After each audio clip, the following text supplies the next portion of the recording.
2, 1. What's up, everybody? I'm Mouse Connection. I'm Dubs Glass. And we are on our first traveling trip with Seriously Stoned. So welcome to Maine, Bob. Today we got Wisely Cannabis, the boys over there. What's up, guys? How are you? What's up? How's it going, Phil? We're chilling, man. Thank you guys for having us. This is as well. It's a beautiful facility you guys have here. They do have a spot where you can come check them out, so definitely check them out on Weed Maps. But here's a little behind the scenes of what makes Wisely Cannabis Wisely Cannabis.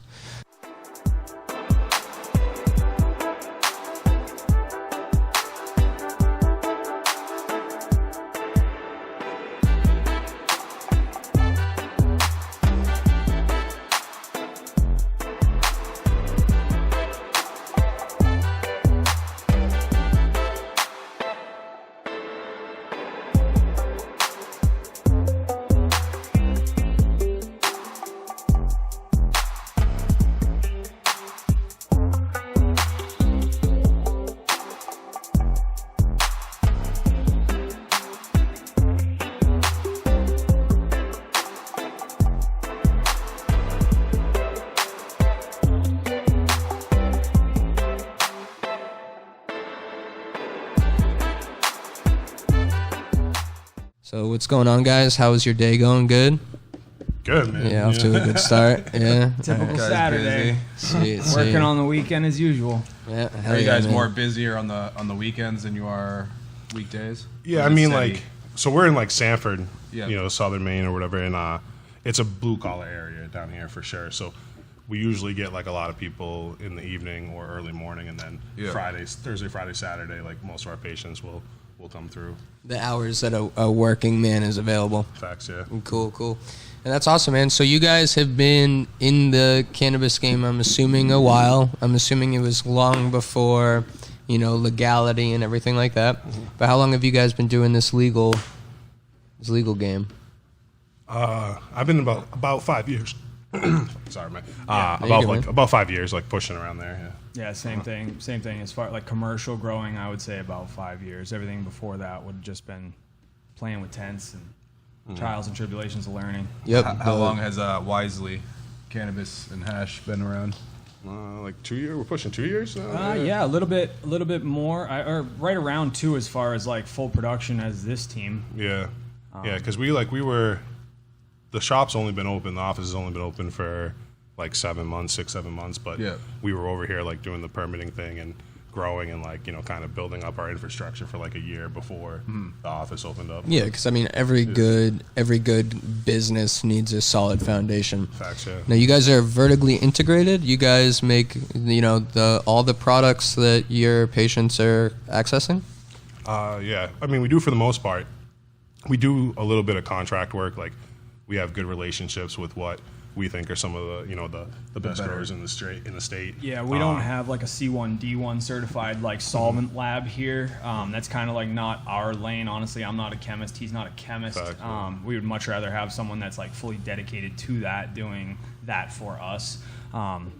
We do have a ServSafe certified kitchen over here where it's new, it's taken a while to get that off the ground as well, start with one thing and put one foot in front of the other, grow first, office second, now move on to the kitchen. We have been using LaKine kitchen and Southern Maine kitchen, pot and pan. We've used all of the, the big boys and girls. So that's awesome. Yeah, I mean, but a lot of it for us because we try to keep it as much in-house. Yeah, because we do take in, other people's stuff to like help put on the shelf and things like that. But think higher stuff for us, it's really just about like control. You know what I mean? Like it's like you can call it like OCD or nitpicky or just being an asshole or whatever. Well, yeah, like, you we want to make sure that you want your brand to be. Yeah. You can give it your thumbs up if you've seen the process the whole way through, or as much through as you can. And if we screw it up, it's on us. You don't gotta pass the buck. Exactly. And we understand everybody's a person and things happen, but we would much rather have our destiny in our hands, just to most definitely ensure we know what's going to happen tomorrow instead of getting hit with a curveball. It definitely takes some people a lot of learning to come to that realization in life. Yeah. And reinvestment in yourself. You know, that's another thing is like you can't be afraid to you know, eat your humble pie. Risk it for the biscuit. Yeah, exactly, and just go learn from those who know. You Yeah, know, I mean, huge. exactly. You can experiment all you want, but there, you know, there's a major cost of learning, especially in a scale like this. So you're better off to. I was telling him I want to go take a class to learn how to like take apart Nike sneakers because I've customized sneakers and bags and stuff like that. I want to learn how to make custom shoes from scratch. Yeah. And there's a class that you can learn to do it. It's like $3,500 to go take this weekend long class. And he's like, that's a lot. I'm like, yeah. You got to invest in yourself sometimes. 100%. And so now you guys, how did you guys get your start into the cannabis scene? Were you guys growers? Were you kind of just like consumers? So we're like so into it, you kind of maybe got into like the marketing side of things. Like what brought you here? Do you guys have like professional backgrounds? Like I know I have a degree in hotel restaurant management. I know a lot of people came from something else. So what kind of got you guys here? You wanna do your bit and then I'll do mine. We have two totally different backgrounds. Yeah, so. definitely. No, that's awesome. Yeah, so I went to college or whatever in New Hampshire. I have like a bachelor's degree and all that stuff. But I like I was more of a I was involved in the industry for a long time. Okay. You know what I mean? Yeah. Like an advocate, consumer, and stuff like that. And worked a little bit in like politics and like advertising background, and like constantly pushing for positive cannabis reform with different types of candidates, Different and things laws like and that. stuff. Exactly, Yep. exactly. And bounced back and forth from like an advertisement, like brand development firm. So I have like a professional background there, and then decided like had something bad happen. Like everybody said, Yep. where I felt I needed to make a change and do something I was going to enjoy more. You know what I mean? Like do something that was going to help, because like the reality is like I saw how what I was doing was helping people. You know what I mean? And I was As a lot of us have. yeah, Yep. you know what I mean? Like, sure. and I was like, I need to do this on a different level. And honest to God, I spent like $1,800, bro, and got like a 5x5 tent, kit, lights, everything, and then just And now, did you hammered it. teach yourself, or did you try to go to somebody? A little bit of both, man. But I've always been the type of dude who's like, I like to seek out knowledge. I mean, that's it. Like you have to talk to people. Never who want to don't- be the smartest Yeah, motherfucker in the never, room, man. man. Then you're in the wrong room. Yep. You know what I mean? Bingo. Like that's you always want to learn from people. You always want to gain and grow, and that's how that happens. And so yeah, like I did like my own thing, but I did some research, but really it was like just talking to people. But what I found through that process is that I don't like to grow. You know what I mean? Okay, You know what I mean? cool. Like, Yo, real talk. everyone has their thing, It's man. not for everybody. You know what I mean? Like it's it not. definitely isn't, and it's a very like hard, tedious work. So It if is, you're man. not about it, it can get miserable is. really fucking quick. is. Really, Yeah, and and I you're tell- smiling over there, man. You're smiling thing. over there. He likes to grow. Yeah, though. man. You like to He grow? likes- Oh yeah, like I could be the most pissed off, like upset, fucking car's wheels fall off on the way to work, anything. And like even the other day, on a Sunday when you'd normally be home, having food with your girl and walking the dog and all that, I'm here in the morning and like I can't not smile when I'm in those rooms. It's like it's like my meditation time, in my head all day long. I don't listen to music, and part of that is also by design, so you can mechanically hear what's going on, and if a sound change, what the room should sound like, how it should feel, all of that. Like you can't be too distracted with anything to really know what your shit should be doing. And yeah, I mean, like it's my sanctuary, and I enjoy every minute, even when I'm like transplanting, my back's broken, and I've done however many 7s and 5s and 3s and all the up potting and all the cloning and all. It's like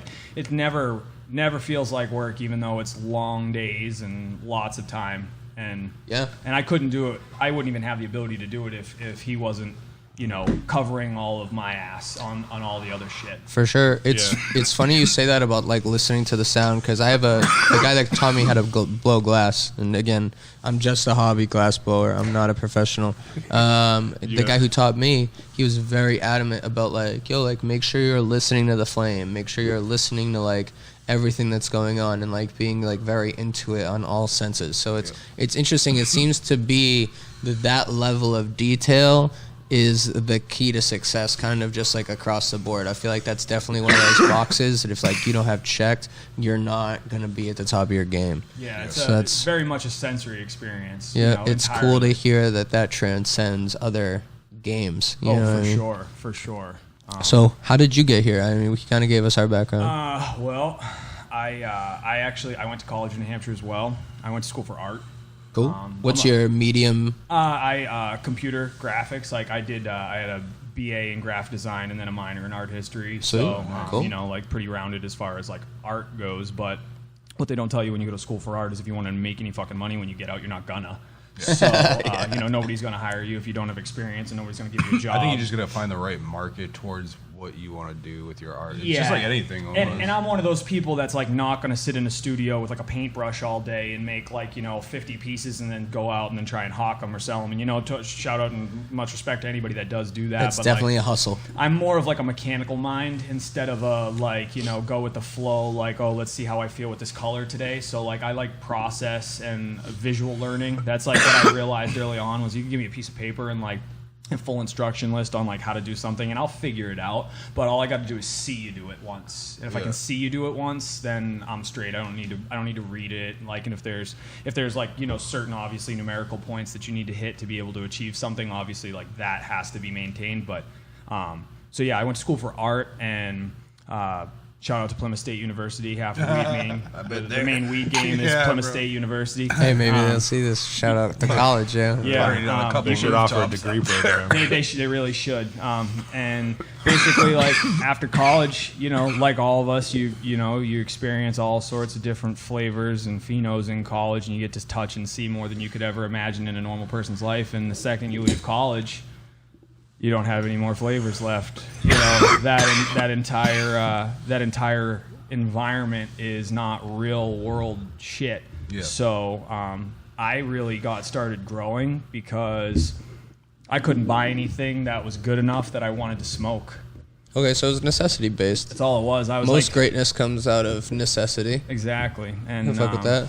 I was in a lucky enough situation to be able to like experiment for a few years and really try shit out, run like one strain and change the light, change the medium, change the temperature, change, basically just like self-experimentation and a lot of loss, a lot of learning curves.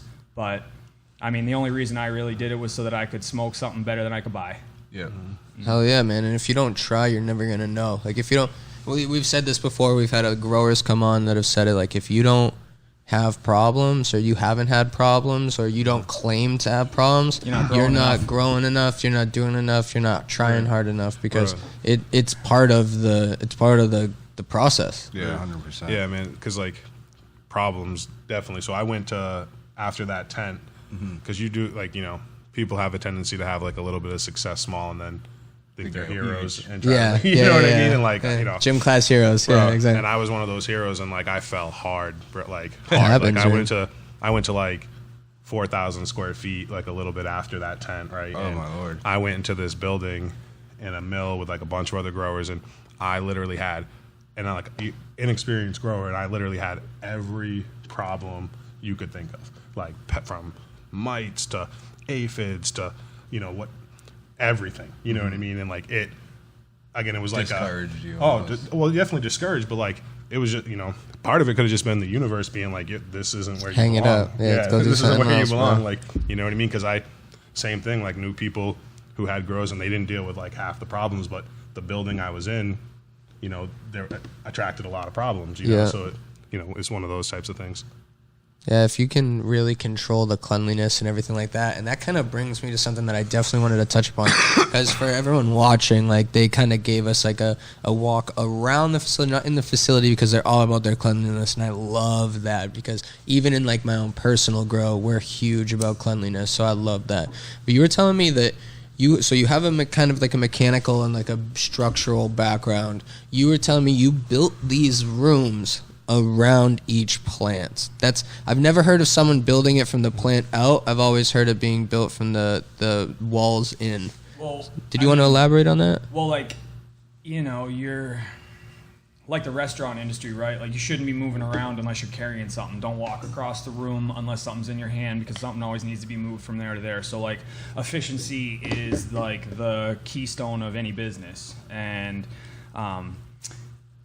in this state, obviously, because we have strict plant counts, or have had strict plant counts, and now obviously the option of canopy is there, but you would be smart to determine what the maximum amount of plants you can grow is, determine the size those plants will roughly be, the pot size they'll be in, the amount of veg time they'll have by the time they get there to stay compliant through your entire veg cycle, and then basically work backwards from those plants. So when you get into a room, if you were to make it, any dimension that wasn't based on the size of the plant would be, you're not stuck with 22 plants in a room that could have held 30.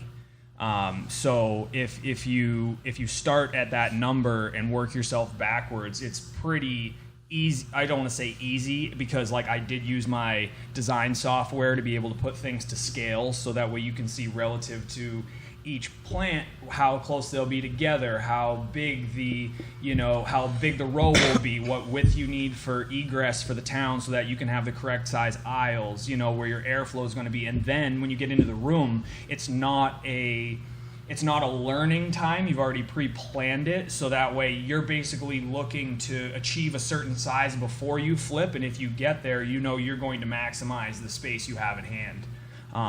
So it was just kind of how my brain works, is like I always like to work backwards from the end result. It really doesn't matter. The how is less important than the why. The why is more important, like as far as like why we're getting there, but like how you do it is, everyone has their own technique. Everyone, some people could grow a massive plant in a 5, in a 3, because they want to drip 10 times a day, 5 times a day, whatever it is. Other people, you'll see them flowering in like a 15. And, to each their own. Everyone has their technique. It's really like if you're all achieving the same end result and you work backwards to the beginning from there, as long as you get there, Usually when you put an address in a GPS, it gives you more than one way to get there. So exactly. I always like to live life by that, Yeah, you can take the easy way. Sailor always laughs at me because I'll call and I'll be like, hey guys, so like, how can I do this? And they're like, all right, do this, this, this, and this. I'm like, all right, I'm going to go fuck it up, and then I'm going to call you back and tell you guys that y'all were totally right, and then I'm going to do it that way. And they're like, why don't you just do what we told you the first time? I'm like, because I got to fucking figure it out myself, man. You got to put that time in. Yeah, a mechanic doesn't know how to fix an engine unless the piece breaks. Yep, exactly, for sure. Now I see some fire sitting over there in front of you. Mm-hmm. What did you bring on the show for us to get into today? By the way, these rosin gummies, 10 milligrams a piece, fucking fire. Yeah. Oh my God, they're so good. If you ever up here and you're a patient, come fucking get some. They're dank. Appreciate it. Oh, thank you. Yeah, and we like to try and offer those at it's $10 for 100 megs. Like we like sick, right on market value. Boom. Everybody, don't need to gaff people and they're rosin. So like we've been finding a lot of even customers. Price plug. Yeah, price points. But, good taste. Yeah, and like that's the other thing too, is like figuring out what people like. It's really, back in the day, it was like I'm gonna grow what I want, and this is like what I want to run in my garden. And now like our opinions don't matter. Yeah, it's really what the public calls for. Yeah, Now when you're are you asking what's hot, what's not with other cultivators, other people in the game? Are you asking the patients directly, like what they want to see? How do you guys go about that selection process? I know you said you have a bean problem. Well, yeah, I mean, like, you first off, like, if you want to be a good grower, get addicted to seed buying, and, like, go broke buying seeds. And then, we try and keep the blinders on. We don't like to pay attention to peripheral to what other people are doing. You guys focus on what you see being the next wave. And it's maybe not even that. It's more so like a racehorse, wears blinders so he runs his own race. Like we're if you start taking your eye off the prize and start like looking at what everybody else is doing, you're going to try and chase trends. Yeah. But like we'd rather set them. Yeah, we try to like take the time. I mean, we focus more on the patient, on the like. That's it. I mean, because the reality is, without them, we don't exist. Exactly. Period. I notice a lot of your strains are definitely not the same as everything that I've seen pretty much around the state. The only one that I've seen other places is the trough. Yeah. Obviously, it's a different Yeah, phenome. man, It's that's crazy. Let me see something. That's definitely Jim, man. Jim finds the terps, man. I'll give him, this I'll one's give right him that here, for I sure. think. Which one's this? I think that's the Trump. This is the BHO. Trump Cookies BHO. Can I get in this? Yeah, Oh, of course, yeah. definitely. And we do have the rosin as well.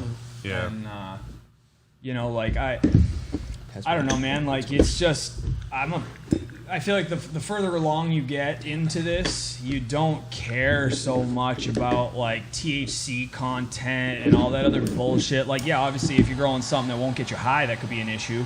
But like, you know, we're in a generation of taste and flavor. All these kids grew up on Gushers, Fruit Roll-Ups, Sour Patch Kids, all the above. Like, that's our generation anyway. And then, like, the older people, they're now experiencing stuff that doesn't necessarily, you know, taste like hay. And they're realizing that, like, flavor is... There can be a flavor profile, and there's different, like, going to a wine tasting or something. There's different taste to every... Different body to it. Do you think the older crowd is almost searching for like the flavors that they remember from back in the day, or do you think they want to see something new? I mean, because we work with patients anywhere from like 18 to 85. You know what I mean? And we have like... I love that. Patients I that- love that. yeah, but man. I just, not to interrupt you, but like we've done events like for charity and shit, and the only thing in common with everyone is cannabis, and it's literally from 18 to fucking 80. Yeah. You know what I mean? It's Yeah. fucking awesome. I love that shit. It transcends, man. It doesn't, you know what I mean? It doesn't know like, you know, race, class, culture. Like it transcends. Like everybody has experience. Well, you know, most people have experience with cannabis in one form or another, you know, so, but I don't know. What was I saying about the, You have 1888. oh, patients 1880. Oh, yeah. Are they looking for the OG flavors that they some of them, remember? I mean, yeah, definitely. I mean, like even from like a candy perspective, like we have patients come in and they want butterscotch and they want peppermint. You know, they want like the classic type of root stuff. beer like, barrel, root like beer barrel, old like, yeah. school shit that you'd find Definitely. on your grandma's TV, like, you know, like And candy like, stand. and like what we like, and we were like, you know, we thought about it. And what we realized is that like that's what. Like the new age of like patient, like the older new, even though they're the older generation, vintage. they're the new age, but not necessarily vintage, but they need something to make them feel comfortable when they're transitioning into you know what I'm saying? They Familiarity. need something familiar, and it makes it easier for them to approach it because there's something familiar there. It's not like some like wild crazy flavor they've never heard of, like with a aggressive ass name, you know what I mean? like Durban it's poison. yeah. Alaskan Poison. Thunderfuck, like wait, what? Like, you know, but it's a butterscotch. It's a butterscotch candy. You know what I mean? So That's And nice. like we also I too like find that like you know the consistency of the candy makes a difference because like you know some 70-year-old person with dentures is not going to walk into a convenience store and buy a pack of Trolley Bright Crawlers because it's going to pull on their teeth and it's not going to be something they want. So like older folk would like to you know Patient-centered suck on a hard product. candy and like get them like a butterscotch caramel or something like that where like they're going to eat those anyway. Yeah. Now the fact that you've made that familiar item a medicated item, the jump to it is a lot easier than trying to sell an older woman or man on a bag of gummies that they wouldn't even eat a gummy if it wasn't medicated. Yeah. You know, and the only reason they have to is because that's the vessel. So it's really just kind of like it's nostalgia is a huge thing too. Like you got to know who your audience is because like you know you walk into a room and you smell something like smell is your most like and it brings out the most memories that you could ever have. Like you smell something that you've smelt before, it's going to bring you back to that time. And I think that is what a lot of people like about you know I would call them nostalgic strains because it reminds them of where they were when they had it at Like that the time of haze. their the good life. old days. The you know, like- hazes. Exactly, you know, like a good sour D, like if you could ever find Yeah. it, it's going to bring you that back to AJ, so you had a smell was fucking banging, man. And I mean, like, you know, it's like I remember having a bag of weed in like a, you know, double bagged in a nightstand in a jar next to my bed. Still and you smelled. Still smell it. Like, and Still like, smelled. You get anything like that now, it's just going to bring you back to that time of like, oh my God, I've had this before. Like, it's almost like an old friend. Yep. Now, do you feel you get more first-time people that want to try it, or do you feel you get more people that are like sick of the hassle of trying to schedule with the local weed man and want to be able to just go to a store during its open hours, be done with it, here you go, have a nice day? I mean, I would say a little bit of both. I mean, like the local weed man's changed a lot in Maine comparatively, like, and all love for the local weed man, tons of fucking love for the motherfuckers out there, because those are the shoulders that we stand on at the end of the day. Like, in the legal game, standing on the shoulders of the people that have fucking taken the fall before you. So respect to them motherfuckers. Definitely. But yeah, I'd say, like, a little bit of both, you know what I mean? Like, really, I mean, because people have options, they want to try things, they want to see the experience, they want to see the quality, but like we said, at the end of the day, like, it doesn't. We think it doesn't matter if you're going to be a dispensary, if you're going to be a medical, you're going to be the local weed dude, you're going to be trapped, whatever. Like, if you don't have the quality, people aren't going to work with you. You know what I mean? Like, they're not going to come. And they got to trust you and be comfortable. Like, nobody at a certain age, we might not have had a problem going into the Walmart parking lot and meeting up with somebody to grab the bag that you wanted to get from your weed guy. But, like, pretty much the entire demographic of patient, whether it is 18 to 85, is not trying to be in an uncomfortable position when they're making a purchase. So, like, this place is your retail establishment is a very relaxed, chill vibe in there. Because it's a patient office, correct? It's about that. Appreciate that. Yeah, no doubt. Shout out to Sanford Codes. No doubt. No, and compliance is huge, and I think at the end of the day, that's what really, of our business. Well, and that's one of the huge hurdles that makes it not for everyone in the legal market. There are those hurdles you have to overcome. There are those things you have to get familiar with. And at the end of the day, that's what makes a businessman. A businessman is being able to adapt and overcome. So with that said, you guys have great packaging. You guys have a great location. You come in, it's clean, everything's well labeled, well listed. What is the toughest part about getting all that together? Is it deciding what the packaging is going to look like? Is it making sure everything fits on it? Like, what's the biggest issue you would say you run into with it? Reliability from the other people you're working with, and that goes for us in sometimes too. Like, 100%. The industry in itself, everybody's so busy. Everybody's trying. I mean, right now, for people, in our position, like caregivers up here trying to, start, expand, or just survive, there's a lot of changes going on at the state level that are pretty uncertain. Yeah, like, I mean, with, like, rec and everything coming, like, things are just kind of a mess policy-wise, like, what's compliant, what isn't, like, do you have to do this, do you not have to do that, like, and there's not a whole lot of guidance yet, what I mean? It kind of changes every day. Yeah, it's what it seems like, what I mean? And not just at, like, the state level, but, like, the local level, too. You have, people being, like, zoned out or not being able to get permits after they had spent, like, a bunch of money, and, like, it just, it's... Is there rules and regulations to, like, the packaging you can use as well?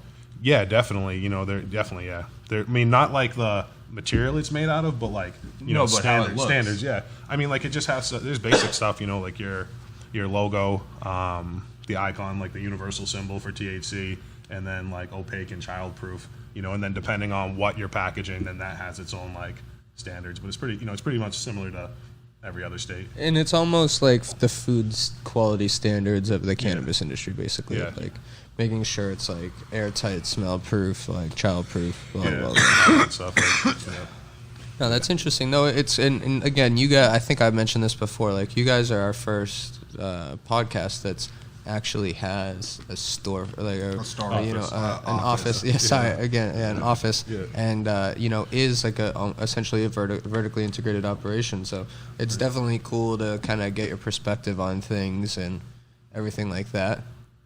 Where do you guys see cannabis at in 5 years in Maine? Do you think I'm sure it's a completely different image, but what do you think it looks like? Craft. Yeah, I think it's going to be more pushing, like, right now there's a lot of division because everyone's, like, fighting for a seat at the table, because not everyone will survive, and it's a tough reality. It is, and we're finding that, like, back in the day, it was more so about your own personal success dictates your future, and now your relationships are just as key as your own success. You got to have friends to make it, and you can't alienate yourself or you'll be on an island. Being able to play well in the playground is always a good skill. Yeah. Yeah. I remember you saying that you knew some of the other people were going to go see Jasper New and Upstate Gardens. Yeah, all heat from all those guys, and like mad respect for all of them. They've been grinding and doing it just like all of us. We see everyone else's work because we understand too, like beyond like Instagram and logos and labels and packaging, like we know what this is. You know what I mean? Like we know the grind that they're putting in and the work they're putting in, and like. It's a mutual respect. Yeah, what I like about up here is you guys have it going very right now. Like I think a lot of the other states don't really understand how they're going to be setting up the laws. I know Maine's going through their rec phase right now and stuff like that, but they gave you guys a lot of power medically to get involved, because in Mass, like, you couldn't even swing unless you had at least $1 million. And it was, and so they said, okay, you need at least $1 million. Then they said, okay, to be medically licensed, you got to be completely vertically integrated. And then you break that cost down, and it's fucking $14 million to do a facility in Massachusetts that's already vertically integrated. Yeah, it's wild. It's like, okay, well, I thought you said $1 million. Okay, once you get really into it. So it was just such a mess. And now that basically created a shortage. Like, there's not enough weed in Massachusetts right now. The prices are insanely high.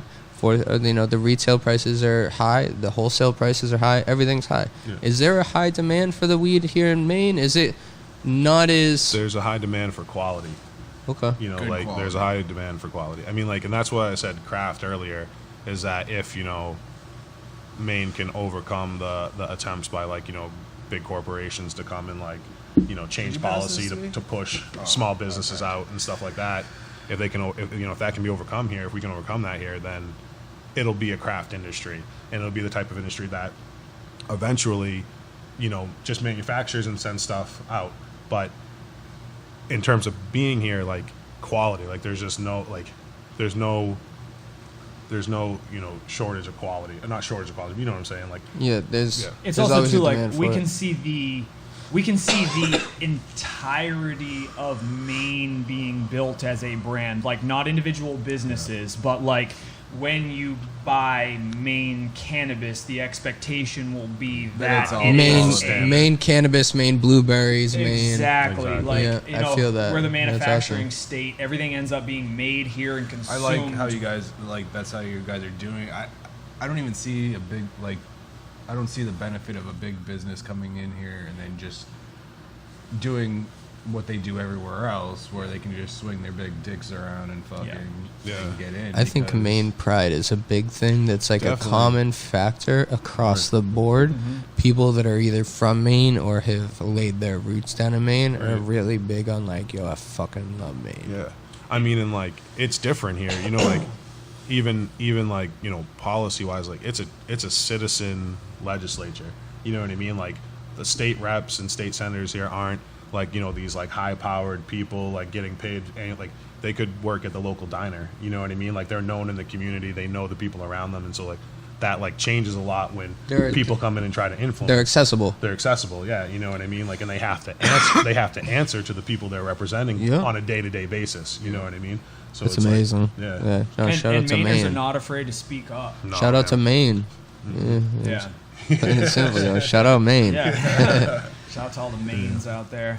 No, it's just nice that they give, the people that say we're on a black market scale or we're doing stuff otherwise, they gave them the opportunity to come and say, hey, I got a tent.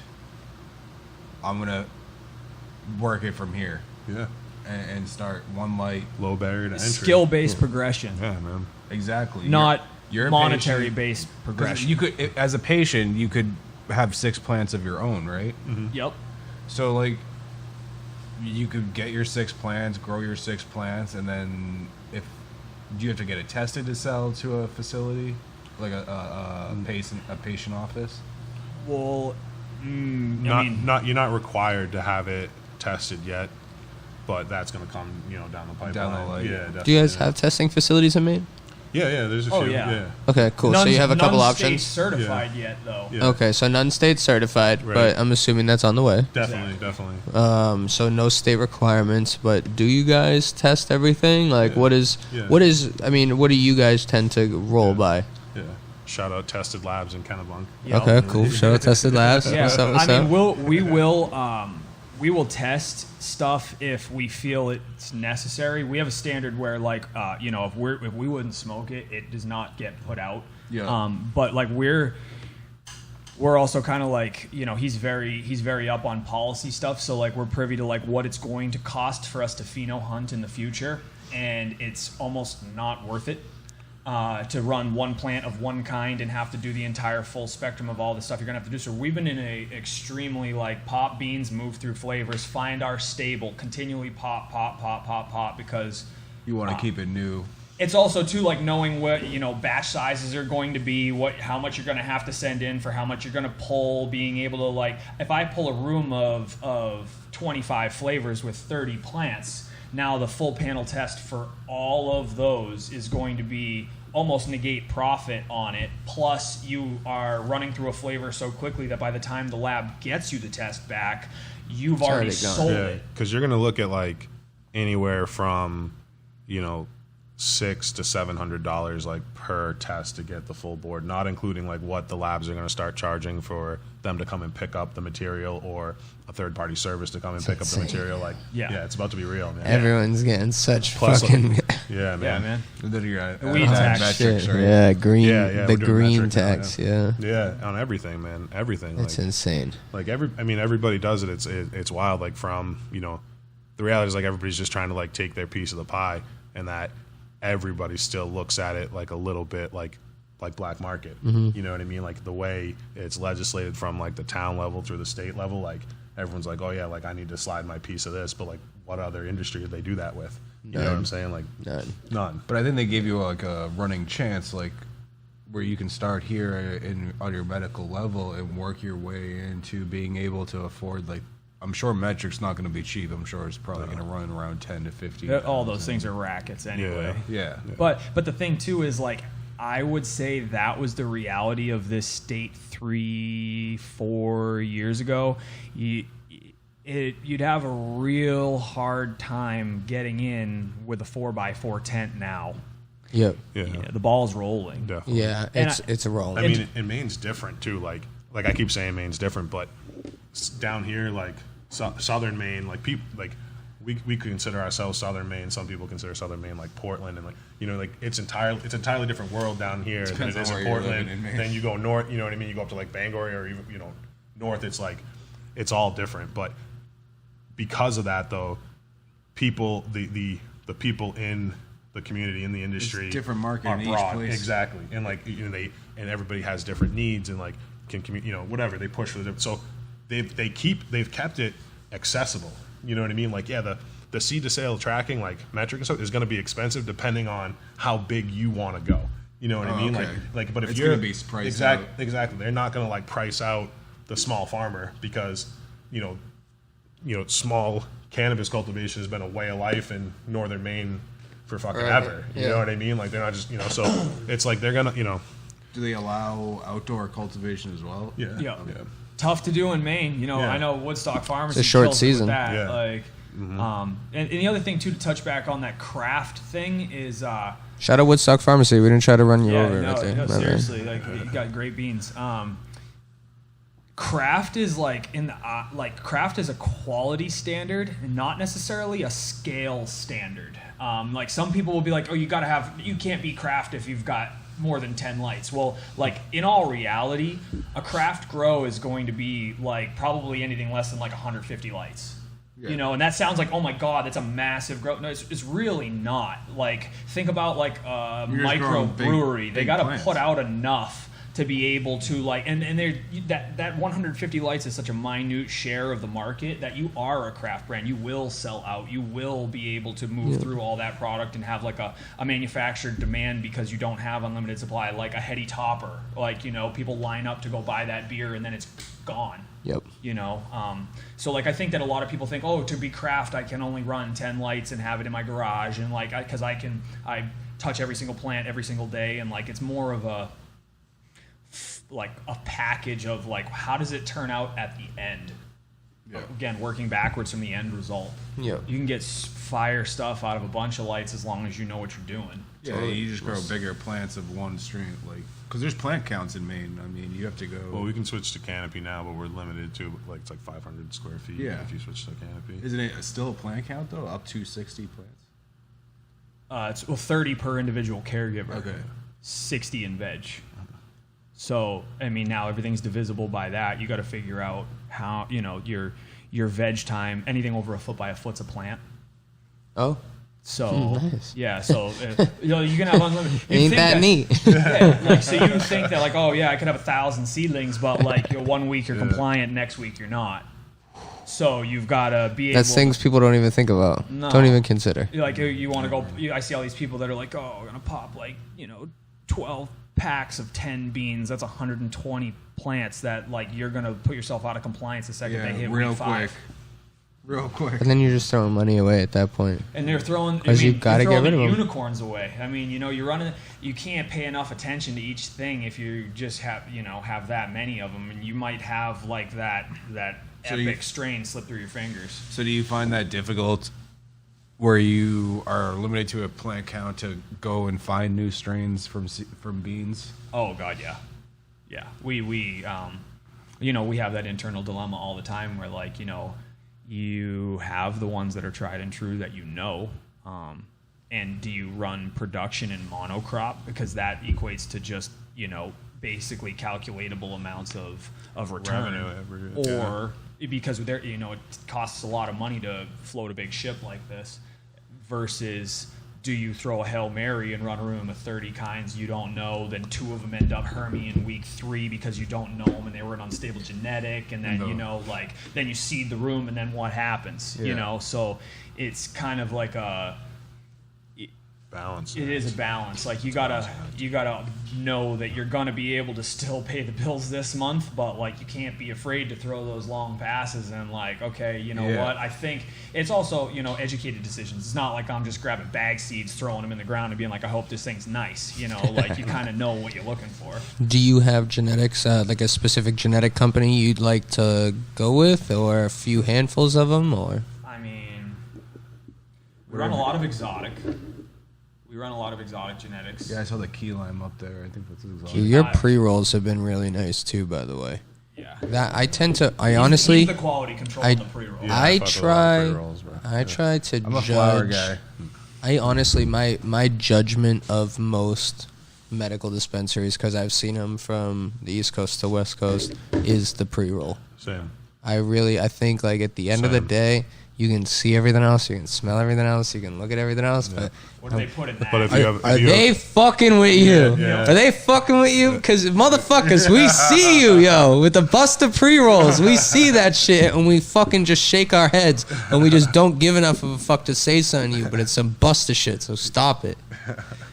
Sorry, I just had to get that off my chest. It's a convenience thing, too. Like, a lot of the people don't... Like, you leave here, you don't want to just go break up the weed you just bought, roll a J, and then be able to do it. Like, everybody in our generation is like... Gonna get to work. Let's go. And so, like, even when we went out, we go out west, and, like, you'd think we'd go and buy the weed. We buy the pre-rolls.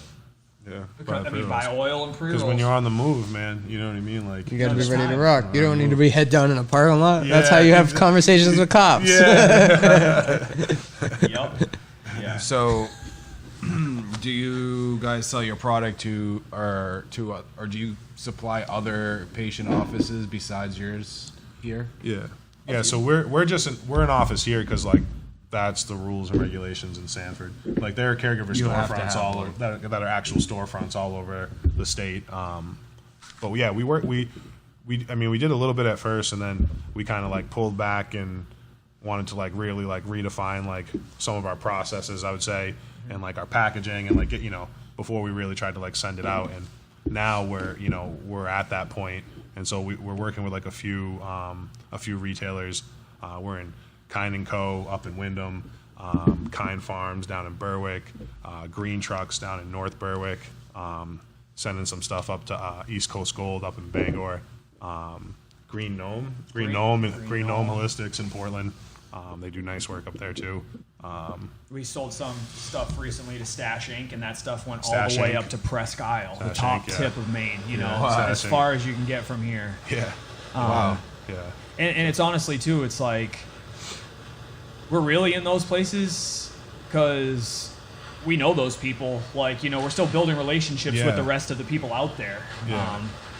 And it hasn't been a massive necessity for us to do it yet, but it, you know, like we're looking forward to be in the Sensimilias and you know, like we haven't even gone and explored the Lewiston Auburn area. Right. You know, like you know, Sanford's kind of south, man. Yeah, like, you guys are just having everybody's fun. pretty far from. But we're working on just building better. Like I said, there's a lot of good retailers out there doing good work, and you know, we just want to make sure we can provide them our product to give to their patients, but also have our service be good to them. Because like if we don't deliver on time, we can't meet their demands. Like we fuck their shit up too. Yeah. You know what I mean? Like this is all. Like this is. You know what I mean? Because the storefronts are just that. They're just storefronts. They're relying on the caregivers. There's nothing worse than when like a patient comes in and asks for something from another vendor, and you have to be like, oh no, it's like, you know, they say, oh, we'll be there Thursday. Yeah, cool, Thursday, and then they say, you say, oh, it'll be here Thursday. Then it's not here Thursday. It's not here Friday. Then it's here Saturday. But the patient's coming in like, oh, can I get it? And it's like, it's just bad. You know, it's bad. I for had business. that experience in a lot of Colorado with some milk. But we, you know, like, and we're guilty of it too. You know what I mean? Oh yeah, we're not like it's just shit happens. It's a thing right now because it's just how much you can limit it to. It's just everybody's just like maxed out. You know what I mean? Like for like their time, their focus. Like that Trop cookies rosin was fucking banging voice. Fire. Holy shit. Yeah. Woo! The terpenes, man, go right up your nose. Grab them, pull them back. She doesn't sweat terps. We don't want it in the garden. Oh shit, man, that was nice. Do you have a favorite strain that's going right now in the garden? Trop cookies. I mean, the patients are like insatiable with the Trop because it's so. And to specify too, it's the Trop F2. Gotcha. So, it's your own pheno that you guys No. I bought the F2 beans from Oni. Okay. So, like, you know, normally the first Trop was you know, Tangy with Girl Scout. Trop F2, yeah, they say the original cross was Tangy with Girl Scout, but it was actually Trop with Trop. You know, so you're getting that more desired, you know, Tangy cookie mix. I mean, that's the first one we've seen so much demand that, like, it was eaten up as fast as we could put it out. Not to say that the others aren't amazing. It's just I also think that is the generation's palate. Yeah, but that's what you're talking about with like the balancing and stuff, because like it was a pheno round. Oh yeah. So now like we're a couple of months away from having that in full production. Because you know, because I'm not going to run one pheno right now. We pull one plant, like, and you know, you'll see numbers in our store, right? So you'll come in and it'll be chocolate orange cream number 2, chocolate orange cream number 8, chocolate orange cream number 10. They're all sisters. They're all different, just like you'd be different from your sibling. Yeah. And you know, like if I do like that pheno round of the Trop cookies, like I pop the whole pack. The shit's not worth anything unless you're gonna have it in it's just exotic bird seed. So that takes a plant. Like a pack, you know, 10, 12 seeds. That takes that amount of plants out of your plant count. 100%, and they're just a fucking unknown. At a certain point, they take it out of your plant count, right? Yes. And so, like, now if you're going to run 12 new kinds all the way, now I don't re-veg. I know a lot of people that will flower, then bring that plant back into the veg room, re-veg it, cut new growth once they've gotten a pheno. But, like, I basically, and this is like a little bit of like how I do it in the garden is I put myself between a rock and a hard place a lot, and I, like, you know, do a lot of hoping and praying, and I will cut a clone when I flip it, not before. Like, you know, my clone technique is pretty well down. I know how to clone pretty well. It's been years and years of successful cloning. So, like, that's all for a timing thing, because, like, okay, say a typical plant takes 8 to 9 weeks. So we flip that plant, give it 21 days to root. It'll be rooted in 10 or 12, but if we run an arrow cloner or a rockwool plug or a root starter plug, like, we'll be able to get that thing to be held, I would call it, in limbo for the first 3.5 weeks of its mother that's flowering. So now it's not affecting your plant count because it's still in clone form.